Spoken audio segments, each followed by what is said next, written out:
കർത്താവ് നിങ്ങളോടുകൂടെ, അങ്ങേ ആത്മാവോടും കൂടെ. മത്തായിയുടെ വിശുദ്ധ സുവിശേഷത്തിൽ നിന്നുള്ള വായന.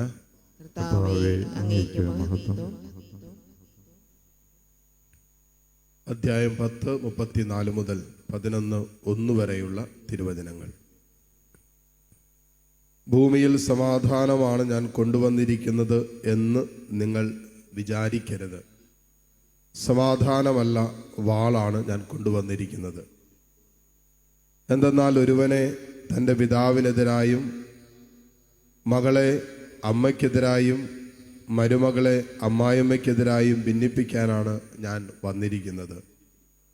സ്വന്തം കുടുംബത്തിൽപ്പെട്ടവർ തന്നെയായിരിക്കും ഒരുവൻ്റെ ശത്രുക്കൾ. എന്നേക്കാൾ അധികം പിതാവിനെയോ മാതാവിനെയോ സ്നേഹിക്കുന്നവൻ എനിക്ക് യോഗ്യനല്ല. എന്നേക്കാൾ അധികം പുത്രനെയോ പുത്രിയെയോ സ്നേഹിക്കുന്നവനും എനിക്ക് യോഗ്യനല്ല. സ്വന്തം കുരിശെടുത്ത് എന്നെ അനുഗമിക്കാത്തവൻ എനിക്ക് യോഗ്യനല്ല. സ്വന്തം ജീവൻ കണ്ടെത്തുന്നവൻ അത് നഷ്ടപ്പെടുത്തും. എന്നെ പ്രതി സ്വന്തം ജീവൻ നഷ്ടപ്പെടുത്തുന്നവൻ അത് കണ്ടെത്തും. നിങ്ങളെ സ്വീകരിക്കുന്നവൻ എന്നെ സ്വീകരിക്കുന്നു. എന്നെ സ്വീകരിക്കുന്നവൻ എന്നെ അയച്ചവനെ സ്വീകരിക്കുന്നു. പ്രവാചകനെ പ്രവാചകനായി സ്വീകരിക്കുന്നവന് പ്രവാചകന്റെ പ്രതിഫലവും നീതിമാനെ നീതിമാനായി സ്വീകരിക്കുന്നവന് നീതിമാന്റെ പ്രതിഫലവും ലഭിക്കുന്നു.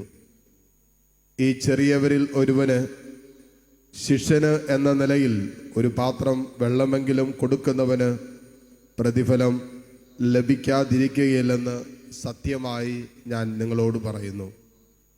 യേശു 12 ശിഷ്യന്മാർക്കും നിർദ്ദേശങ്ങൾ നൽകിയതിന് ശേഷം അവരുടെ പട്ടണങ്ങളിൽ പഠിപ്പിക്കാനും പ്രസംഗിക്കാനുമായി അവിടെ നിന്ന് പുറപ്പെട്ടു. കർത്താവിൻ്റെ സുവിശേഷം. ക്രിസ്തുവേ, അങ്ങേക്ക് സ്തുതി.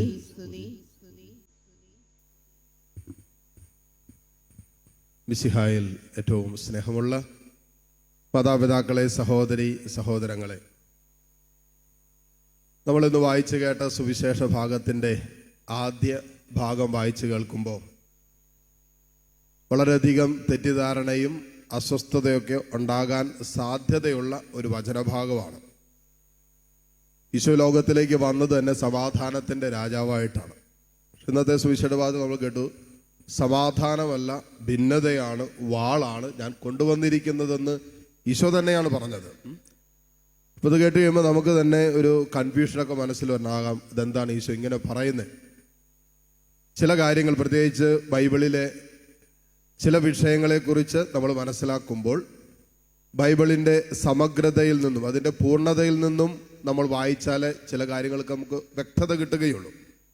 അതുപോലെ തന്നെ ചില വചനഭാഗങ്ങൾ അതിൻ്റെ കൃത്യമായ അർത്ഥത്തിൽ നിന്നും അടർത്തിയെടുത്താൽ അത് തെറ്റിദ്ധാരണയ്ക്ക് വിധേയമാകാൻ സാധ്യതയുണ്ട്. അങ്ങനെയുള്ളൊരു സുവിശേഷ ഭാഗമാണ് നമ്മളിപ്പോൾ വായിച്ചു കേട്ടത്. ഇതിൻ്റെ പശ്ചാത്തലം എന്താണെന്ന് ഇന്നലത്തെയും മിനിഞ്ഞാന്നത്തെയും വായന നിങ്ങൾ ശ്രദ്ധിച്ചിരുന്നെങ്കിൽ മനസ്സിലാക്കാൻ പറ്റും. കാരണം ഈശോ തൻ്റെ ശിഷ്യത്വത്തിന് കൊടുക്കേണ്ടി വരുന്ന വിലയെക്കുറിച്ചാണ് മത്തായി സുവിശേഷം 10-ാം അധ്യായം മുഴുവൻ പറയുന്നത്. എൻ്റെ തുടക്കം മുതൽ പറയും, തൻ്റെ അപ്പസ്തോലന്മാരെ അവൻ തെരഞ്ഞെടുത്ത് തൻ്റെ സുവിശേഷ വേലയ്ക്ക് അയക്കുന്നു. പിന്നീട് വരുന്ന പീഡകൾ, വേദനകൾ, സഹനങ്ങൾ നിങ്ങൾക്കുണ്ടാകുമെന്ന് പറഞ്ഞ് കുറേ കാര്യങ്ങൾ പറയുന്നുണ്ട്. അതിനുശേഷം പറയുന്നത്, നിങ്ങൾ നിർഭയം സാക്ഷ്യം നൽകണം. ഇങ്ങനെയൊക്കെ ഉണ്ടായാലും നിങ്ങൾ നിർഭയം, ഭയമില്ലാതെ സാക്ഷ്യപ്പെടുത്തണം എന്ന് പറഞ്ഞു കഴിഞ്ഞ് കർത്താവ് പ്രതിഫലം കൂടി വാഗ്ദാനം ചെയ്യുന്നുണ്ട്. അതായത് നമ്മളിത് വായിച്ചു കേട്ടെടുത്ത് സുവിശേഷത്തിന് വേണ്ടി നിൽക്കുന്നവർക്കോടുള്ള പ്രതിഫലത്തെക്കുറിച്ച് പറയുന്നുണ്ട്. ഇതിൻ്റെ മധ്യത്തിലായിട്ടാണ് പറയുന്നത്, സമാധാനമല്ല വാളാണ് ഞാൻ കൊണ്ടുവന്നിരിക്കുന്നത്. അപ്പനെതിരെ, മകൾക്കെതിരെ, മരുമകൾക്കെതിരെയൊക്കെ ഭിന്നിപ്പിക്കപ്പെടുന്ന അനുഭവം ഉണ്ടാകുമെന്ന് യേശു പറയുന്നത് എന്നാണെന്നറിയാവോ? യേശുവിനെ സ്വീകരിക്കുകയും തിരസ്കരിക്കുകയും ചെയ്യുന്നവർ തമ്മിലുള്ള വ്യത്യാസത്തെക്കുറിച്ചാണ് പറയുന്നത്.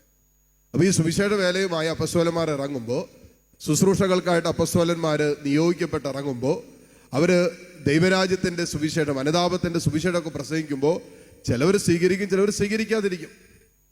കുടുംബത്തിലുള്ളവർ തന്നെയായിരിക്കും നിങ്ങളുടെ ശത്രുക്കൾ എന്ന് പോലും ഈശോ കൂട്ടിച്ചേർത്തു. സത്യമാണ്. അപ്പോൾ ദൈവരാജ്യത്തിന് വേണ്ടി നിലനിൽക്കുന്നവരും ദൈവരാജ്യത്തെ നിലപാടുകൾ എടുക്കുന്നവരും അതിന് വിപരീതമായി നിൽക്കുന്ന ഒരു സമൂഹത്തെക്കുറിച്ചാണ് ഈശോ പറയുന്നത്. എന്നിട്ട് ഈശോ കൂട്ടിച്ചേർത്ത് തന്നെ, നിങ്ങൾ അപ്പനേക്കാളും അമ്മയേക്കാളും മകനേക്കാളും മരുമകളെക്കാളും എല്ലാവരേക്കാളും അധികമായി എന്നെ സ്നേഹിക്കാത്തവന് എൻ്റെ ശുശ്രൂഷകനായിരിക്കാൻ പറ്റില്ല, അതിനുള്ള യോഗ്യതയില്ലെന്നാണ് പറയുന്നത്. ഈശോ പറഞ്ഞു വെക്കുന്നത് തന്നെ ബയോളജിക്കൽ റിലേഷൻഷിപ്പ്, നമുക്ക് ദൈവം തന്നിരിക്കുന്ന കുടുംബമായിട്ടുള്ള ബന്ധത്തെക്കാളും നമുക്ക് വലുതായിരിക്കണം നമുക്ക് ദൈവത്തോടുള്ള ബന്ധമെന്ന്. നമുക്ക് ഈശോയോടുള്ള ബന്ധം ഒരു അപ്പസ്തോലന്, ഒരു സുവിശേഷ ജീവിതം നയിക്കുന്നവന്, യേശുവിനോട് ഐക്യപ്പെട്ട് ആ ഒരു ക്രിസ്തീയ ജീവിതത്തിലായിരിക്കുന്ന ഒരു ദൈവ പൈതലിന് യേശുവിനോടുള്ള ബന്ധമാണ് മറ്റെല്ലാ ബന്ധങ്ങളെക്കാളും വലുത്. പക്ഷേ ഞാൻ സുവിശേഷം ജീവിക്കാൻ തുടങ്ങുമ്പോൾ, ഞാൻ ഈശോവിന് വേണ്ടി നിൽക്കാൻ തുടങ്ങുമ്പോൾ എൻ്റെ അപ്പനോ എൻ്റെ അമ്മയോ എൻ്റെ മകനോ എൻ്റെ മരുമകളോ ഒക്കെ എതിർത്താൽ പോലും ആ ബന്ധത്തെക്കാളും വലുതാണ് എനിക്ക് യേശുവിനോടുള്ള ബന്ധം എന്നാണ് പറയുന്നത്. ഇത് ഈ പശ്ചാത്തലത്തിൽ ഇത് വായിച്ചാൽ മാത്രമേ നമുക്ക് മനസ്സിലാക്കാൻ പറ്റുള്ളൂ. അല്ലെങ്കിൽ അയ്യോ ഈശോ ഭിന്നതയാണ് അല്ലെങ്കിൽ വാളാണ് കൊണ്ടുവന്നിരിക്കുന്നത്. വാളെന്ന് പറയുന്നത് വചനമാകുന്ന വാള് പ്രഘോഷിക്കപ്പെടുമ്പോൾ അവിടെ മുറിയപ്പെടും. ചിലർ വിട്ടുപോകും, ചിലർ തിരസ്കരിക്കും. ഈശോ പോലും വിശുദ്ധ കുർബാനയെക്കുറിച്ചുള്ള പ്രഭാഷണം അവസാനിപ്പിക്കാൻ ആരംഭിക്കുന്നിടത്ത് ഒത്തിരി പേര് അവനെ വിട്ടുപോയി. പറയുന്ന അവൻ പറയുന്ന വചനങ്ങൾ ഇത് ഗ്രഹിക്കാൻ, ഇത് സ്വീകരിക്കാൻ പറ്റില്ല എന്ന് പറഞ്ഞ് യേശുവിൻ്റെ കൂടെ അത്രയും നാള് അത്ഭുതങ്ങൾ കണ്ട് അടയാളങ്ങൾ കണ്ട് വചനം ശ്രവിച്ച അനേകര് അവനെ വിട്ടുപോയി. പിന്നീട് ഒരിക്കലും അവൻ്റെ കൂടെ നടന്നിട്ടില്ല എന്നും സുവിശേഷം കൂട്ടിച്ചേർക്കുന്നുണ്ട്. അപ്പോൾ ഈശോ സുവിശേഷം പറഞ്ഞപ്പോൾ അങ്ങനെ ആയിരുന്ന അനുഭവമെങ്കിൽ നമ്മൾ ഈ സുവിശേഷ ദൗത്യം ഏറ്റെടുത്ത് സുവിശേഷം ജീവിക്കാൻ തുടങ്ങുമ്പോൾ ഒരുപക്ഷെ വീട്ടുകാർ പോലും നമുക്ക് എതിരാകും, ബന്ധങ്ങൾ എതിരാകും. അപ്പോൾ ഒരു കുടുംബത്തിൽ തന്നെ ഇങ്ങനെ ആ സുവിശേഷ മൂല്യങ്ങളോട് വിഘടിച്ച് നിൽക്കുന്നവർ ഒരു ഭവനത്തിൽ തന്നെ ഉണ്ടാകും എന്ന് പറയുന്നത്. എത്രയോ പേരുടെ അനുഭവം.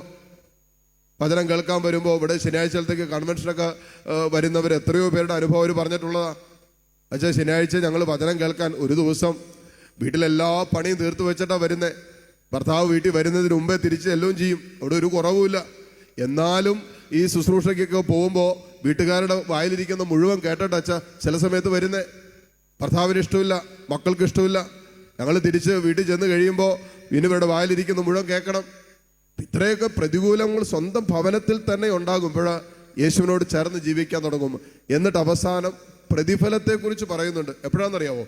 നമ്മൾ ദൈവരാജ്യത്തിൻ്റെ ശുശ്രൂഷ ചെയ്യുമ്പോൾ, ചെറിയ ഒരുവനായി പോലും ദൈവരാജ്യത്തിൽ എന്തെങ്കിലും ചെയ്യുമ്പോൾ ആ ദൈവരാജ്യ പ്രവർത്തികളെ സഹായിക്കാൻ അതൊരു ഗ്ലാസ് വെള്ളം കൊടുത്ത് സഹായിച്ചാൽ പോലും പ്രതിഫലം ഉണ്ടെന്ന് പറയുന്നത്.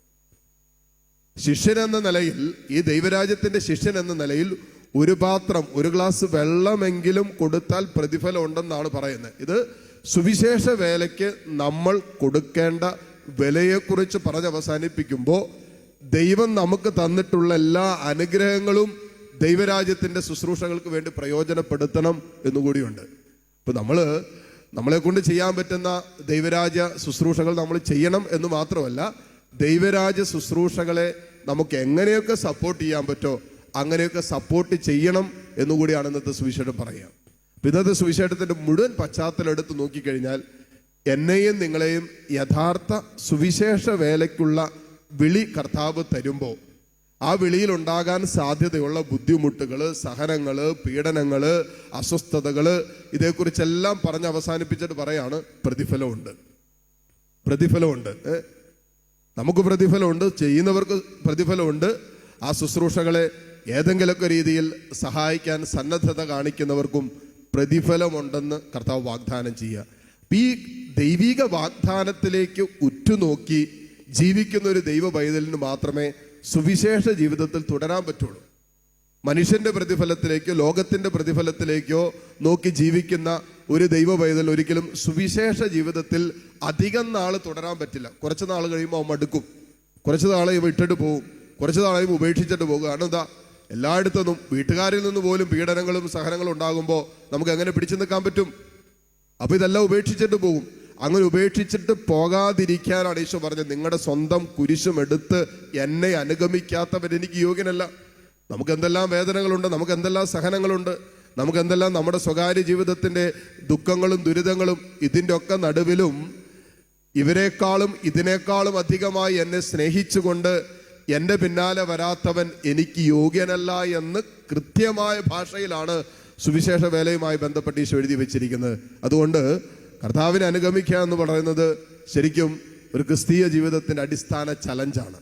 അത് ഏറ്റെടുക്കാൻ തയ്യാറാണെങ്കിൽ ബാക്കിയെല്ലാം കർത്താവിൽ നമുക്കുള്ള പ്രതിഫലത്തിലേക്ക് ഉറ്റുനോക്കി ജീവിക്കാനും അങ്ങനെ ഈശോ വാഗ്ദാനം ചെയ്ത സമാധാനത്തിൽ ജീവിതത്തെ കൊണ്ടുപോകാനും നമുക്ക് സാധ്യമാണ്.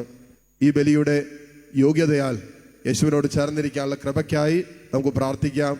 അതിനുള്ള അനുഗ്രഹങ്ങൾ വിശുദ്ധ കുർബാനയിലൂടെ ഈശോയിൽ നിന്ന് യാചിക്കുകയും പ്രാർത്ഥിക്കുകയും ചെയ്യാം. സർവശക്തനായ ദൈവം നമ്മെ അനുഗ്രഹിക്കട്ടെ. ആമേൻ.